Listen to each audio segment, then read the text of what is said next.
Assalamualaikum warahmatullahi wabarakatuh. Waalaikumsalam warahmatullahi wabarakatuh. Alhamdulillahi rabbil alamin. Wassalatu wassalamu ala asyrafil anbiya'i wal mursalin wa ala alihi wa sahbihi ajmain, amma ba'd. Teman-temanku semua yang dirahmati oleh Allah Subhanahu wa taala, puji syukur kita panjatkan kepada Allah, Tuhan semesta kita, yang telah memberikan kesehatan dan kesempatan sehingga pada hari ini kita semua dapat berkumpul di tempat sederhana ini dalam keadaan yang sehat walafiat. Alhamdulillah. Pertama, izinkan saya untuk menyampaikan kultum yang bertema gibah bencana lisan. Perlu kita ketahui, teman-teman semua, lisan yang fasih terkadang membuat pemiliknya terbuai. Lisan terus mencari hingga kehilangan arah kesana kemari. Bencana lisan pun senantiasa mengancam bagi setiap mereka yang tidak mampu menjaganya agar tetap di atas rambu-rambu syariat ilahi. Terkadang kita merasa begitu nyaman mengayunkannya hingga tak terasa membawa pemiliknya ke muara kebinasaan. Padahal menjaganya adalah keniscayaan untuk meraih jaminan Rasulullah SAW akan surganya. Gibah dan menggunjing adalah salah satu produknya. Seharusnya setiap kita yang takut akan azabnya dan meyakini bahwa Allah Subhanahu wa taala adalah Maha melihat dan mendengar seluruh tindak tanduk kita, mampu menjaga manajemen lisan saat diam dan bicara. Apalagi di zaman ini, teman-teman semua, kita berbagai media komunikasi nyata dan maya, begitu luas dan mudah ruang untuk mengungkapkan rasa menjadi bebas tak terarah. Hingga saudara seiman, kerabat, kaum muslimin, dan bahkan para pemimpin pun tak luput menjadi sasaran panah.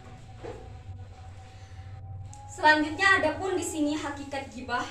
Gibah dapat diketahui dengan memperhatikan sebuah hadis yang diriwayatkan oleh Imam Muslim dalam kitab sahihnya. Hadis dari Abu Hurairah radhiyallahu anhu bahwa Rasulullah Shallallahu alaihi wasallam bersabda, yang artinya, tahukah kalian apa itu gibah? Mereka menjawab, Allah dan Rasulnya lebih tahu. Beliau bersabda, yaitu engkau menceritakan tentang saudaramu yang membuatnya tidak suka. Lalu dinyatakan kepada beliau, lalu bagaimana apabila pada diri saudara saya tidak kenyataannya sebagaimana yang saya ungkapkan? Maka beliau bersabda, apabila cerita yang engkau katakan itu sesuai dengan kenyataannya, maka engkau telah menggibahnya. Dan apabila ternyata tidak sesuai dengan kenyataannya, maka engkau telah menuduh yang bukan-bukan, yaitu fitnah. Selanjutnya, teman-teman, kita akan membahas yaitu keharaman gibah. Di dalam Al-Qur'anul Karim, Allah Subhanahu wa taala melarang dan mencela perbuatan gibah. Sebagaimana firman Allah, dan janganlah kalian mencari-cari kesalahan orang lain, dan janganlah sebagian kalian menggunjing, menggibah kepada sebagian yang lainnya. Apakah kalian suka salah seorang di antara kalian memakan daging saudaramu yang sudah mati? Maka tentulah kalian membencinya. Dan bertawakallah kalian kepada Allah, sesungguhnya Allah Maha menerima taubat dan Maha pengasih. Quran Surah Al-Hujurat ayat 12. Begitu pula Rasulullah Shallallahu alaihi wasallam melarang kita untuk mencemarkan kehormatan seorang muslim dengan gibah.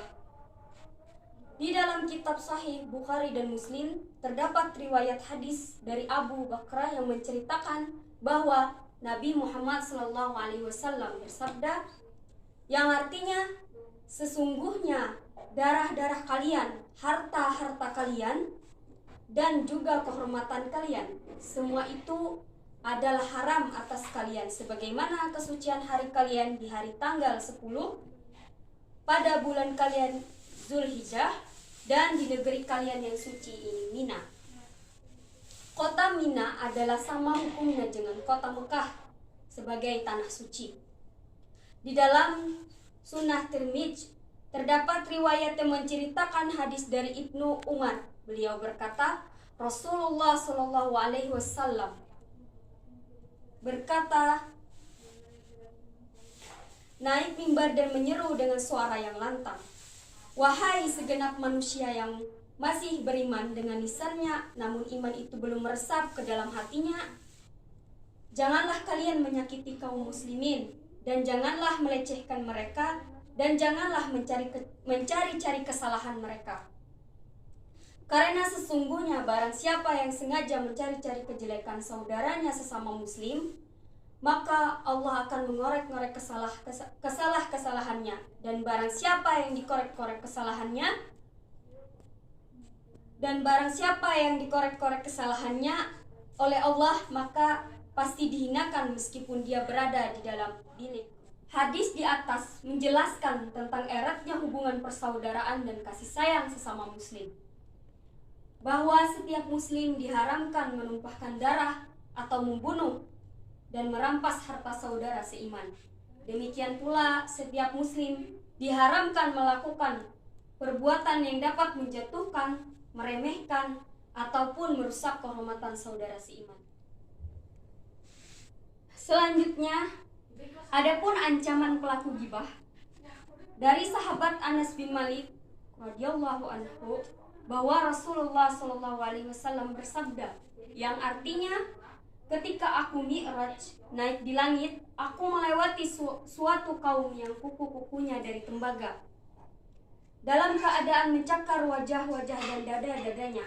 Lalu aku berkata, "Siapakah mereka itu, wahai malaikat Jibril?" Malaikat Jibril menjawab, "Mereka adalah orang-orang yang memakan daging-daging manusia dan merusak kehormatannya." Nauzubillah. Dari sahabat Ibnu Umar radhiyallahu anhu bahwa beliau bersabda, "Wahai sekalian orang yang beriman dengan lisannya yang belum sampai ke dalam hatinya, janganlah kalian mengganggu kaum muslimin, janganlah kalian menjelek-jelekkannya, janganlah kalian mencari-cari aibnya. Barang siapa yang mencari aib saudara sesama muslim, niscaya Allah akan mencari aibnya. Barang siapa yang Allah mencari aibnya, niscaya Allah akan menyikapinya walaupun di dalam rumahnya." Dari sahabat Jabir bin Abdullah, beliau berkata, "Suatu ketika kami pernah bersama Rasulullah SAW mencium bau bangkai yang busuk. Lalu Rasulullah SAW berkata, 'Apakah kalian tahu bau apa ini?' Ketahuilah, bau busuk ini berasal dari orang-orang yang berbuat ghibah." Suatu hari, Aisyah radhiyallahu anha pernah berkata kepada Rasulullah SAW tentang Safiyah radhiyallahu anha bahwa dia adalah wanita yang paling pendek. Maka beliau Muhammad SAW bersabda, yang artinya, "Sungguh engkau telah berkata dengan suatu kalimat yang kalau seandainya dicampurkan dengan air laut, niscaya akan merubah air laut itu." Syekh Salim bin Hilali berkata, dapat merubah rasa dan aroma air laut disebabkan betapa busuk dan kotornya perbuatan ghibah. Hal ini menunjukkan suatu peringatan keras dari perbuatan tersebut. Sekedar menggambarkan bentuk tubuh seseorang saja sudah mendapat teguran keras dari Rasulullah SAW. Lalu bagaimana dengan menyebutkan sesuatu yang lebih keji dari itu? Selanjutnya, teman-teman, sikap positif terhadap ghibah. Imam Nawawi rahimullah mengatakan, ketahuilah, hal yang seharusnya dilakukan seseorang yang mendengar seorang muslim dipergunjingkan, maka hendaklah dia mencegah dan menghentikan pembicaraan itu. Andaikan orang yang menggunjing itu tidak mau berhenti setelah diingatkan dengan kata-kata, maka hendaklah diingatkan dengan tangan. Seandainya orang yang mendengar ghibah tadi tidak mampu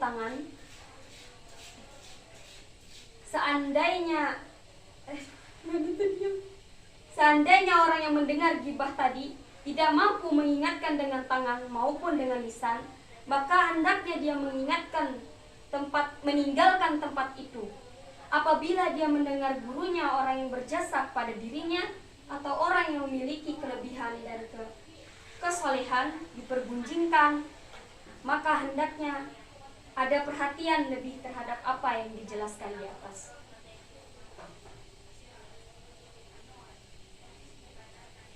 Allah Subhanahu wa taala berfirman, dan orang-orang yang beriman itu bila mendengar perkataan yang tidak bermanfaat, mereka berpaling darinya. Dan mereka berkata, bagi kami amal-amal kami dan bagimu amal-amalmu. Semoga kesejahteraan atas dirimu, kami tidak ingin bergaul dengan orang-orang yang jahil. Quran Surah Al-Ghasyiah ayat 55. Telah datang riwayat dari Jabir bin Abdullah dan Abu Talhah radhiyallahu anhu. Mereka berkata bahwa Rasulullah sallallahu alaihi wasallam bersabda, barang siapa yang tidak membela saudaranya sesama muslim pada saat kehormatan dan harga dirinya dilecehkan, maka Allah pasti tidak akan membelanya pada saat pertolongan Allah sangat diharapkan. Dari sahabat Abu Dzar radhiyallahu anhu bahwa Rasulullah sallallahu alaihi wasallam bersabda, barang siapa yang mencegah terbukanya aib saudaranya, niscaya Allah akan mencegah wajahnya dari api neraka pada hari kiamat nanti. Demikianlah semestinya ia tidak ridho melihat saudaranya terjatuh dalam kemaksiatan, yaitu berbuat ghibah. Semestinya ia menasihatinya, bukan justru ikut larut dalam perbuatan tersebut. Kalau sekiranya ia tidak mampu menasihati atau mencegahnya dengan cara yang baik, maka hendaklah ia pergi dan menghindar darinya. Teman-teman semua, perlu kita ketahui, di sini ada ghibah yang dibolehkan. Imam Nawawi rahimahullah menjelaskan bahwa ghibah dibolehkan karena adanya tujuan yang dibenarkan oleh syariat yang tidak mungkin tujuan itu tercapai kecuali dengan menempuh cara ini. Ghibah yang dibolehkan ini ada 6 sebab. Yang pertama, mengadukan kezaliman orang kepada hakim, raja atau siapa saja yang mempunyai wewenang dan kemampuan untuk menolongnya, seperti dengan mengatakan, si fulan menganiaya saya dengan cara demikian. Yang kedua, meminta bantuan orang demi mengubah kemungkaran dan mengembalikan pelaku maksiat agar kembali kepada kebenaran, seperti dengan mengatakan, si fulan telah melakukan demikian, maka cegahlah dia dari perbuatan itu, atau ungkapan semisalnya. Yang ketiga, meminta fatwa, seperti dengan mengatakan kepada seorang mufti ahli fatwa, ayahku menganiayaku, atau saudaraku telah menjolimiku, atau suamiku telah menjolimiku. Meskipun tindakan yang lebih baik dan berhati-hati ialah dengan mengatakan, bagaimana pendapat Anda terhadap orang yang melakukan perbuatan demikian dan demikian tanpa menyebut namanya. Yang keempat, memperingatkan kaum muslimin dari kejelekan sebagian orang dan dalam rangka menasihati mereka, seperti mencela para periwayat hadis dan saksi. Hal ini diperbolehkan berdasarkan kesepakatan kaum muslimin bahwa hukumnya wajib karena kebutuhan umat terhadapnya. Yang kelima, menyebutkan kejelekan pelaku maksiat yang berterang-terangan dalam melakukan dosa atau bid'ahnya, seperti orang yang meminum khamar di depan khalayak, merampas harta secara paksa, dan sebagainya, dengan syarat kejelekan yang disebutkan adalah yang terkait dengan kemaksiatan tersebut dan bukan yang lainnya.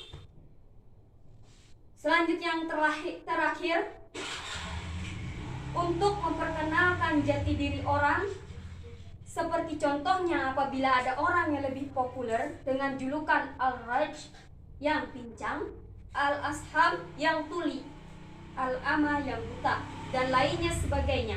Akan tetapi hal ini diharamkan apabila diucapkan dalam konteks penghinaan atau pelecehan. Seandainya ada ungkapan lain yang bisa dipakai untuk memperkenalkan, maka itulah yang lebih utama. Baik teman-teman, mungkin itu saja kultum dari saya. Kurang dan lebihnya mohon maaf. Sesungguhnya kebenarannya datang dari Allah dan kekurangannya datang dari saya sendiri. Semoga bermanfaat untuk kita semua. Akhirul kalam, wassalamualaikum warahmatullahi wabarakatuh.